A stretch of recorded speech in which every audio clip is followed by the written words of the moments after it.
Would you believe me if I told you that 1 out of every 25 people that are convicted to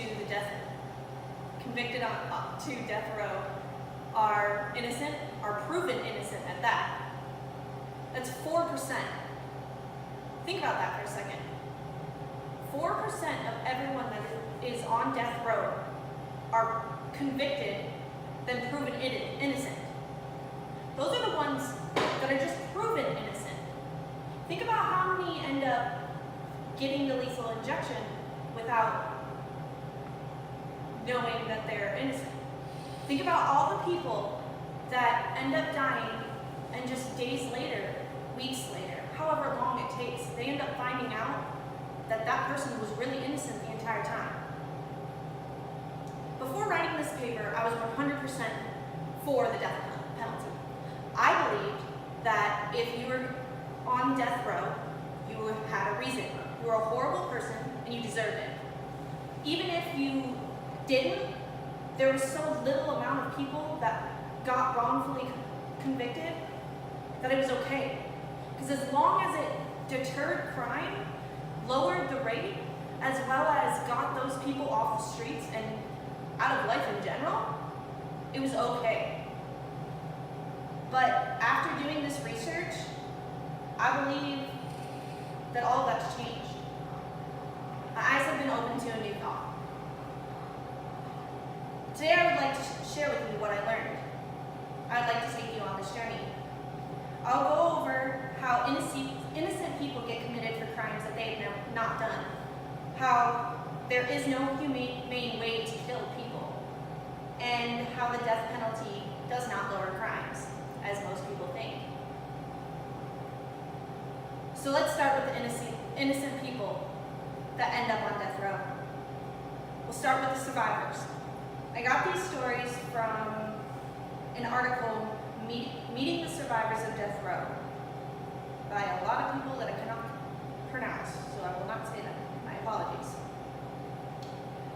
The first person is Sabrina Butler. She is the only woman in the U.S. that got off death row. She was sentenced to death for murdering her own child. She was 17 when this happened. What happened was, Sabrina found her baby not breathing in the middle of the night. She tried to give it CPR because that's what her neighbor had told her to do.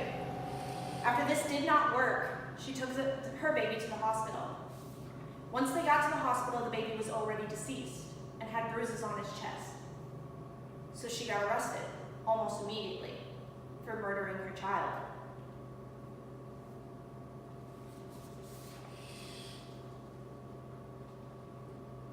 She ended up on death row for basically trying to save her baby's life. And it wasn't until years later that they finally realized that the baby didn't die from her whatever they thought, if it was abuse or whatever, the bruises on her chest, the baby's chest. It was not that. The baby actually died from a liver disease. Then there's Ron Keene. He's part of a biker gang. The biker gang was born to be wild. Him and 3 other bikers were charged for the murder that they did not commit. He was sentenced to death row, but 9 days before his sentence was carried out, a police officer came forward and admitted to the crime. He was going to go and die, not even go to jail. He was going to die. He was on death row 9 days prior when a police officer admitted to the murder. Albert Grell, who they call the silent cowboy. He was in the middle of a custody battle with his ex-wife when she accused him for a double murder. He was trying to get his child back. A custody battle, a lot of us either know someone that has been through or have gone through.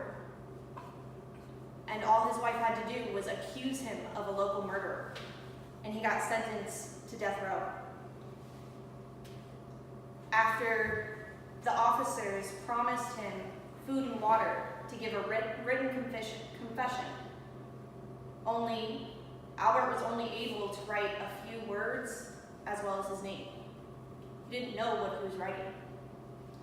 After 13 years on death row, he finally ended his sentence. He was freed, but since then he still has not seen his son. Now here are some of the victims that did not get off death row. They ended up getting killed. I found this on the article, executed by possibly innocent. Cameron Williamson. He was convicted of a house fire killing 3 children, his own children, in 1992. He was executed in 2004. The cause was arson. Everyone believed that he purposely set this fire. But after countless claims of his innocence, they still believed he killed his own children. And he was put to death. Then a few years later, they decided to look into his case once more. And according to arson experts, there's no way to prove that it was on purpose. Most of them think it was by accident. So not only did he lose all his kids, but he ended up on death row because of an accident. Then Brian Trell. He was convicted in 1995 for a murder. And after 3 trials, he was finally condemned to the death sentence, which was carried out in 2015. The injection took over an hour. It's supposed to take 5 to 10 minutes at the most. It took over an hour. As he mouthed the words that he did not do it, there was no physical evidence tying him to this murder. There was 13 fingerprints found. Not one of them matched him. And there was a footprint left, and it was too small for his feet. Nothing tied him to this case, and he still got convicted. The key testimony was by his cousin, who had admitted to lying to save himself from death row. Finally, our justice system doesn't always get it right. I've given you 5 cases already of innocent people who have gotten tried and convicted, and only 3 of them ended up finally getting off death row.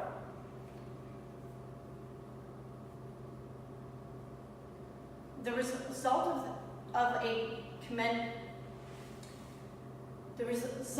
this type of commitment is death. There's no coming back for it. If you make a wrong conviction, this person loses their life. It's not an, oops, we messed up, now you're free from jail. No, this person loses their life and you cannot get that back. We are all human, we all make mistakes. Our justice system is run by humans. They make mistakes. No one should lose a life because someone makes a mistake. Seeing that innocent men and women are sentenced to death row, we have to assume that at least it's humane, right? Wrong.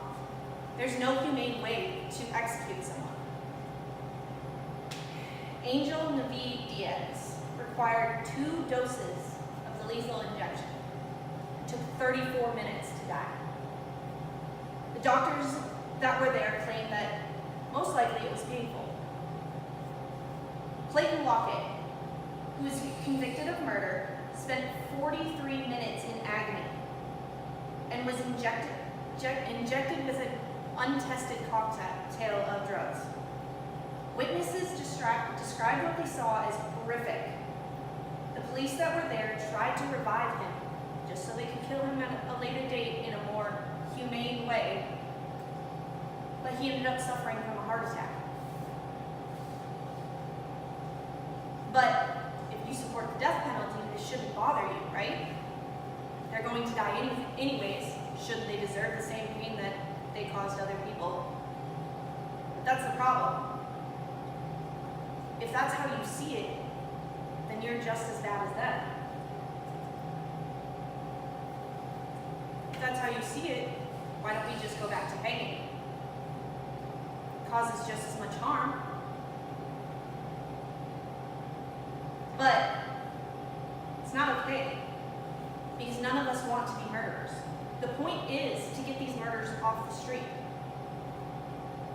If we don't want to be murderers, why is it okay for us to murder them? And lastly,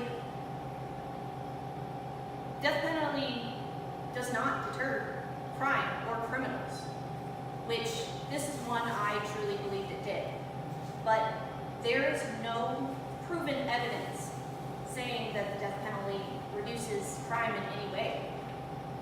There actually is more evidence saying that life in prison is doing more of an effective job than the death penalty. One example, of course not in the US, but in Canada, they abolished the death penalty in 1976. And since then, the crimes have dropped drastically, hitting an all-time low in 2016, the lowest it's been since 1966. So, if it doesn't deter crime, innocents are convicted, and there's no humane way to do it, what's the point? Now that I've explained the facts of the death penalty, let me hit you with the points one more time. In short, death penalty sucks. That's the best way to say it. Innocent people are convicted, and most do not get out of the death sentence before it is completed. No matter how you want to portray it in your brain, there's no humane way to kill someone. The death penalty does not deter crime. We all want justice for things like rape and murder, as well as other capital offenses. But as I've explained today, the death penalty is not the way to go. Just like in this picture, as it says, death penalty makes killers out of us all. This picture is called Death Penalty, and I found it at this website. So, to conclude, I believe the death penalty should be abolished. There's no good thing about it.